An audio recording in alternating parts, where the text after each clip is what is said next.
The U.S. International Trade Commission decided to ban imports of Apple Watches based on a complaint from medical monitoring technology company Masimo, as they violate patents registered to the company. Masimo has accused Apple of hiring away its employees, stealing its pulse oximetry technology and incorporating it into the popular Apple Watch. The Biden White House also declined to issue a last-minute, emergency action to keep the best-selling smartwatch on store shelves and decided not to intervene. I would say, like, it's the small guy beating the big guy, going up against the tech bully in terms of the way it's viewed.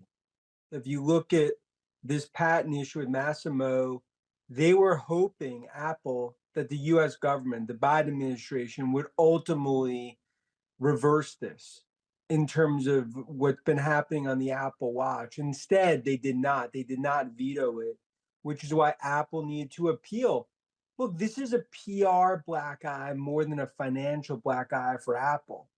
But if they don't stop here, it could expand and be a brush fire. Apple essentially, in the eyes of this vendor, took its patents and basically violated it. That's in the Apple Watch, especially around oxygen and some other areas on health.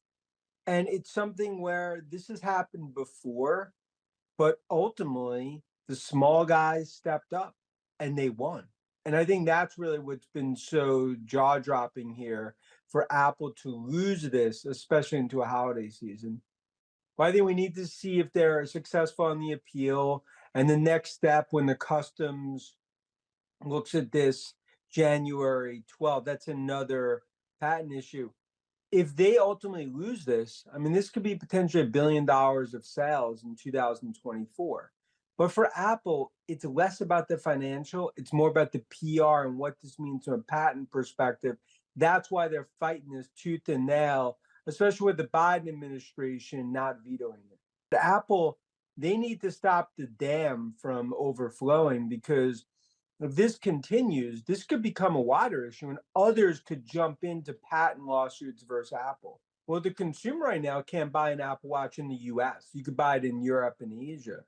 But it definitely raises an eyebrow. And I think it's something where Apple, as a trust, as one of the brands that has such that trust for global consumers, it's a PR black eye.